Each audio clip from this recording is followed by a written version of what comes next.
Yo, what's up mga quiz? Ako nga pala si Jules at welcome sa aking channel. And then ito yung first vlog ko and then first time kong gagawin to. I mean yung mag-voice over ng isang recorded na video. And then, samahan nyo ako ngayon at papunta ako sa binibilhan namin ng bigas ni Mrs. And actually, this is my second time na bumiyahe. I mean, gamit yung motor para bumili ng bigas. Sasamahan niyo ako doon sa may Kawayan Rice Center. Ngayon, nakikita niyo nandito ako sa loob ng subdivision namin sa Deca Homes may Kawayan. Matagal na rin kami dito. I think magti 3 years na kami. Yes, ang okay naman dito, ang problema lang is talagang binabaha pag malakas yung ulan. Hindi naman pumapasok sa loob ng subdivision. I mean, doon sa lugar namin hindi inaabot pero may part daw na inaabot din pero hindi ko pa napuntahan. Pero dito, kung makikita nyo dito sa bandang labas, pag malakas yung ulan, as in yung malakas talaga. Yan dyan, dito. Yung tubig is, last time na nakita ko, bewang. Yan, dito sa lugar na to, bewang yung inaabot niya ng baha. Pero doon naman sa loob wala namang problema. Ang ano lang is pag sobrang taas ng baha dito kasi yan nakikita niyo mga poste, yung mga dingding yan. Mayroon siyang kulay blue, may nandiyan yung sukat ng baha. As in pag malapit na siyang umabot diyan, ang ginagawa ng Meralco dito sa lugar namin is pinapatay nila yung kuryente para na rin sa safety na ng buong barangay. Although na mahirap kasi syempre pag baha yung tubig naman is hindi mo naman safe na inumin. So, minsan pag nauubusan kami ng tubig, talagang wala talaga kami mainom. Kaya pag malakas ang ulan, bumibili talaga kami ng galon-galon kaagad. Mga 6 o higit na yung galon na kulay blue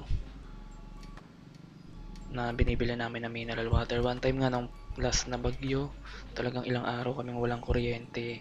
Wala rin kaming mabilan ng tubig kasi yung tubig dyan naman sa loob ng subdivision namin hindi siya safe talaga siyang inumin. Hindi siya advisable. Pwede siya na pangligo ngayon kasi bago na. Dati deep well hindi mo talaga ma hindi mo talaga siya kahit mapaligo man lang hindi siya safe. Tapos pag ginamit mo siya panghugas ng mga plato, kutsara is yung mga kutsara anong tawag doon, yung kinakalawang. So ngayon buti na lang naisipan nilang palitan, sabi nila na siya, prime water na. Dati kasi BP waters na deep well, ngayon prime water daw yung tubig pero BP waters pa rin yung nagmamanage. Hindi ko alam bakit ganon, ano yung balak nila, wala na tayong pakialam doon. But at least yun, thankful kami na napalitan na siya. So ngayon yung tubig namin maganda na, pwede na siyang panligo. Dati kasi madulas, ngayon hindi na siya madulas. Yung sabon bumubula na, dati kasi yung deep well tayo na hindi talaga siya bumubula kahit anong sabon namin. Ngayon yun na, safe na siya, hindi na siya makati sa balat. Pwede na rin siyang panghugas ng utensils namin, ng mga plato, kutsara. Ang ano lang is siya hindi namin siya gagamitin o hindi namin siya gagamitin sa pagluluto. Sa gamit namin sa pagluluto, mineral water pa rin kami. And then yun, sa pagpapaligo, so yung asawa ko maselan kasi yun sa tubig. Nangangati talaga yun. So hindi niya talaga din ginagamit yung dating deep well, mineral din. So dalawa sila nung anak ko, mineral yung pampaligo nila, yung 1 galon na yung kulay blue na malaki. Hati sila doon. Tapos ngayon, yun nga, hindi na nagbi-mineral yung asawa ko dahil nga maganda na yung tubig. Bali, ang nagbi-mineral na lang is yung anak ko. Yun, ginagamit namin sa paghugas ng bote niya at sa pampaligo niya. Tapos yun, medyo nakakatipid na rin kami dati kasi parang sa loob ng, sa 6 o 3, 4 na galon na blue, gamit namin sa paligo at sa pagkain. Tsaka yun, sa tubig na rin. Ayun na, nandito na ako sa hindi ko alam anong lugar 'to, eh, hindi ko pa kabisado 'to kahit matagal na kami dito, hindi ako maalis talaga ng loob ng subdivision namin. Kasi nga ayun, miyembro ako ng Bayaning Puyat.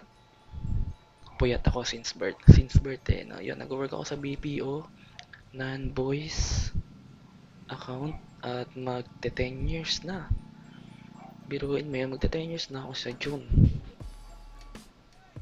Kung anong company is siya, Sykes. Kung naman kayo nabalitaan niyo, nabili ng Cytel yung Sykes. Hindi ko alam kung anong taon, basta nabili nila. Tapos yung Cytel, ni-rebrand nila yung BPO company nila ng Found-Ever. So ngayon, under kami ng Found-Ever, by Cytel Management. At ayun, work from home, nasa bahay lang ako. Full-time ako sa pag-aalaga ng anak ko. As in, hindi naman totally full-time. Siyempre, pag may pasok ako ng gabi, iniiwan ko siya sa mother-in-law ko. Ayun. Tapos pag may time, yan, yun, lagi ako nakikipaglaro sa anak ko. I mean, ako yung nagbabantay, ako nagpapaligo. Kasi yung asawa ko minsan, on-site siya, so hybrid. Parang dati, papalit-palit yung niya, isang linggo, Monday, Tuesday siya, tapos sa next week, naman ang pasok niya, Wednesday, Thursday dati. Pero ngayon, nabago na, pinix na.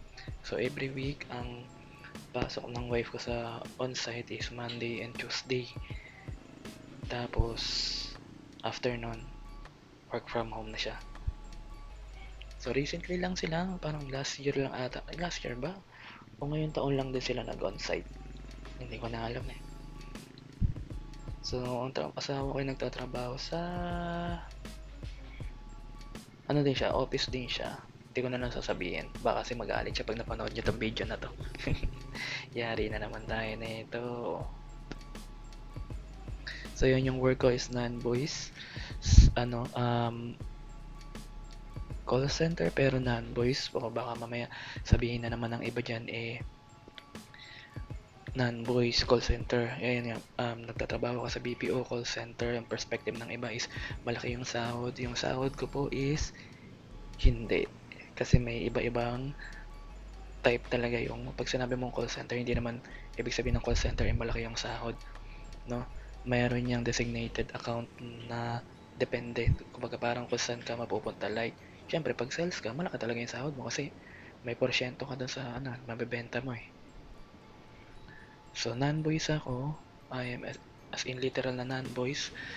Meron din namang voice, kumbaga parang nagko-calls din ako pero more on meetings. Ayan, ayun lang. So, siguro hanggang doon na lang yung i-share ko sa work ko. And then, kung may mga katanungan kayo, siguro mag-comment na lang kayo sa video. So, ngayon nga, ang nakikita nyo ngayon sa video is, nasa highway na ako di ko rin alam, MacArthur ba to? Basta malapit na ako sa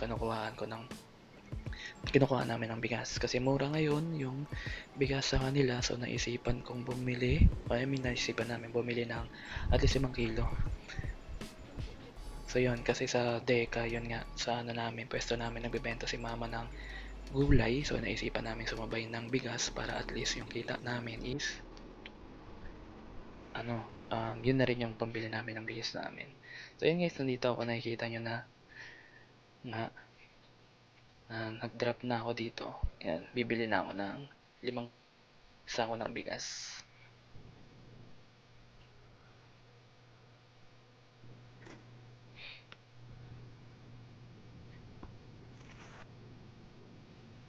So ayan nga, sa video na to yan, nakabili na ako ng 5 sako.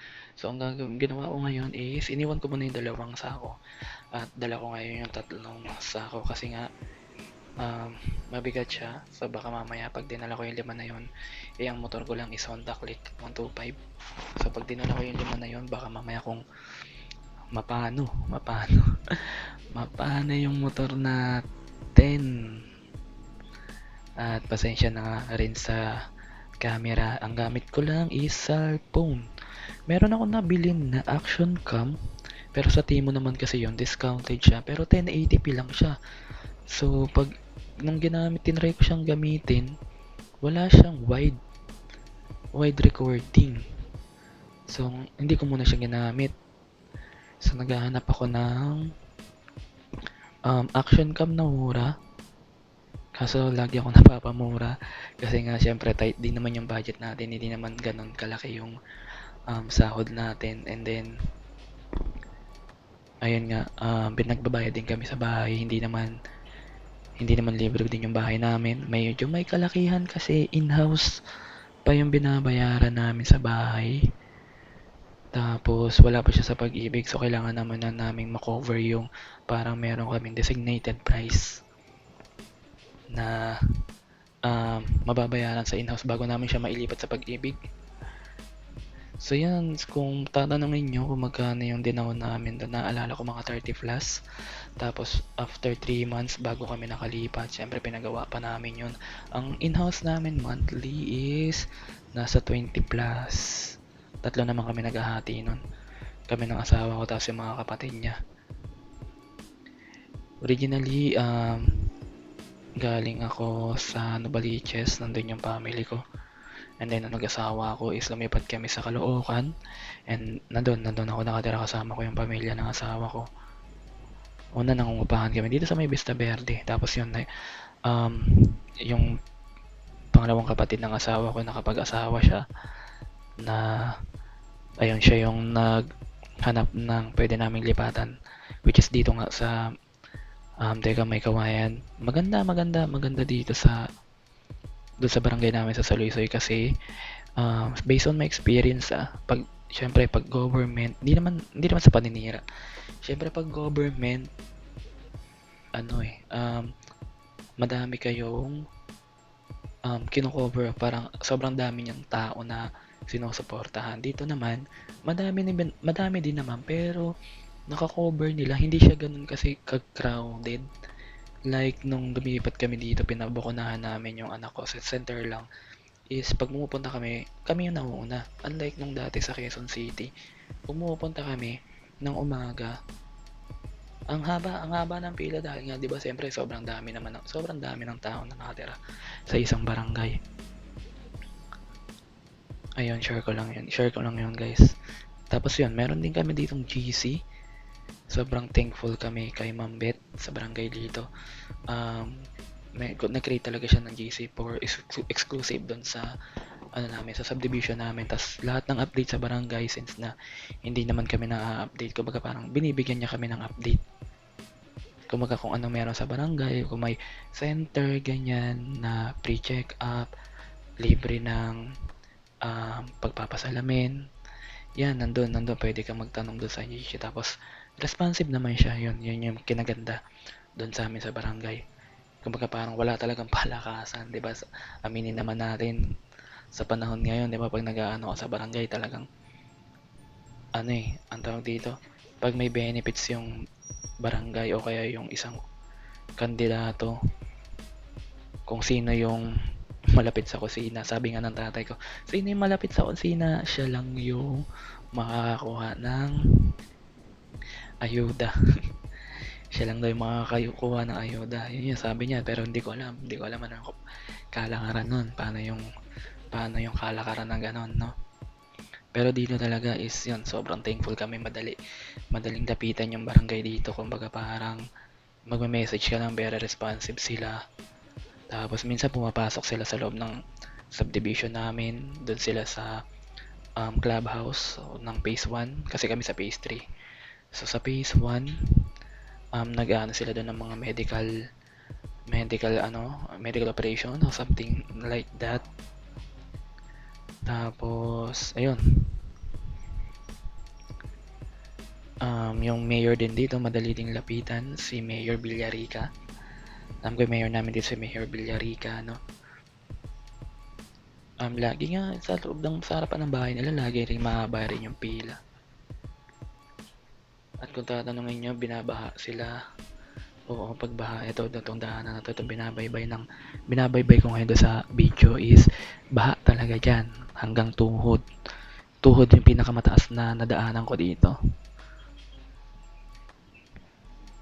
Yun, hindi talaga nakakadaan yung mga motor, yung mga maliliit na sasakyan, talagang puro mga Fortuner.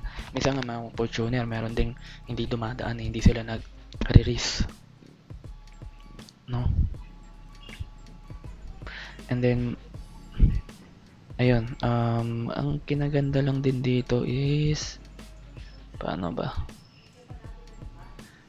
Basta, hindi ko na sasabihin lahat ng maganda, yun lang, ang pinakapangat lang talaga is yun, yung baha. Talagang pag umulan talaga siya ng malakas, expected mo na talaga nababaha talaga siya dito.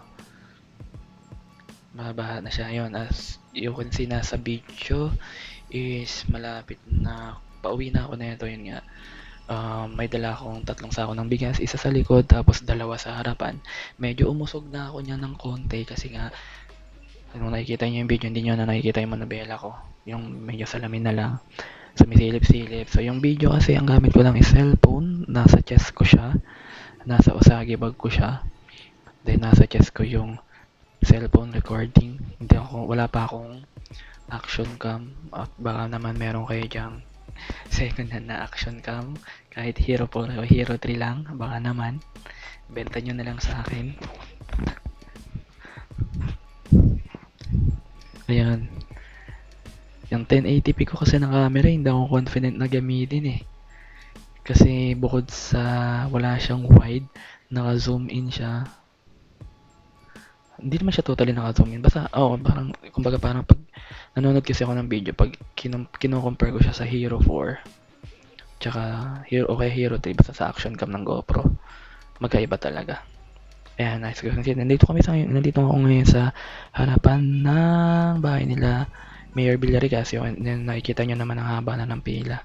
Hindi ko alam kung anong meron dyan, pero recently, parang last week, tsaka, last week, itong week, yan, mahaba na lagi pila nila dyan. Hindi ko alam kung anong ginagawa nila dyan.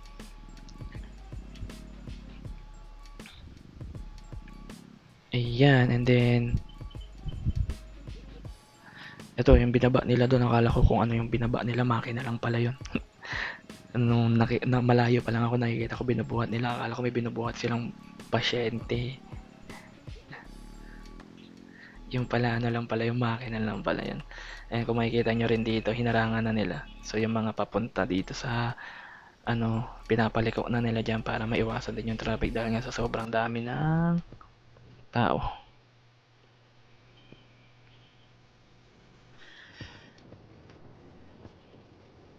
So yun guys, enjoy kayo sa pag nanonood lang ng video ko.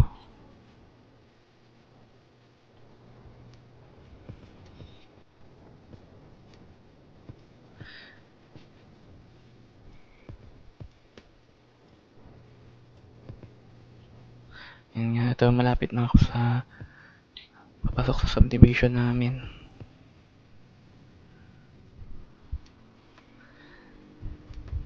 Yan. Ito na, malapit na yun. Si mama nag-aantay na, antay ako. Kasi bibili daw siya ng gamot. So yan, ibababa ko na muna yung mga bigas na nabili ko.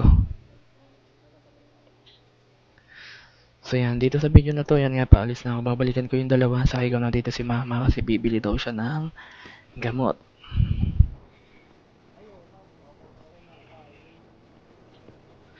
At yun nga, habang papunta kami doon, tinanong ako ni mama kung may PLDT. Dito sa namin is wala. Kasi dati PLDT yung gamit namin na internet sa nasa Vista Verde pa kami sa Caloocan. Tapos pinapalipat ko dito, hindi nila mapalipat hanggang sa na-realize ko na yung meron kasing in-house internet dyan na PLDT pala yung gamit nila na source. Hindi ko alam kung totoo yun. Tapos meron silang in-house na FTTH, which is mahal, mahal talaga. Kasi parang yung presyo ng 50 Mbps nila is nasa 200 Mbps na sa ibang ISP. Ngayon, yun yung naka-converge kami. Super okay naman.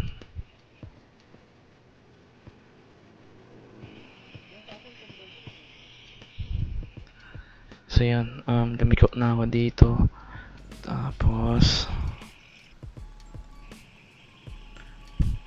yan, tinatanong ako ni mama kung kaya ko na bang bumiyahe. Yun guys, yung pinagtataka ko lang is nakuha ko tong motor nung February pa hanggang ngayon mahigit 1 month na magto 2 months na wala pa rin yung ORCR ko. Binigyan lang nila ako ng certificate ng purchase. Pero hanggang ngayon di ko pa nakuha yung ORCR ko. Buset na yan. So nabili ko siya sa Superbikes. Superbikes, baka naman.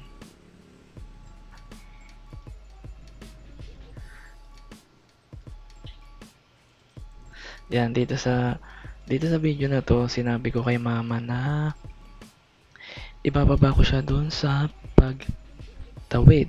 Pagtawid na namin. Doon ko na lang siya ibababa sa pagtawid kasi nga may nanguhuli dyan. So, sabi niya dito na lang daw sa tabi. Yan, dito na lang siya. Ibinaba ko dito si mama. Ayan. Hanggang sa, yan na, umalis na ako.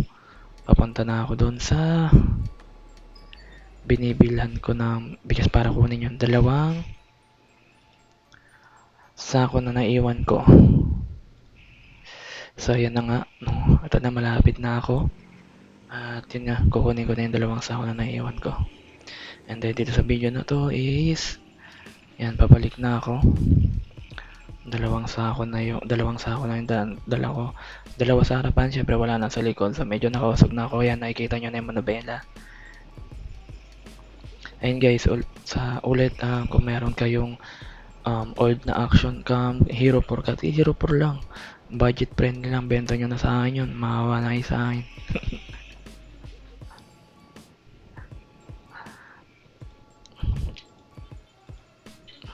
Ayan, enjoy watching guys. Siguro yun nga, dito ko na lang tatapusin yung video. So mag-iisip ako ng next content. Kung meron kayong idea, try natin, comment kayo. Try natin gawan. Ayun. So see you again on next vlog guys. Bye bye, bye bye, bye bye.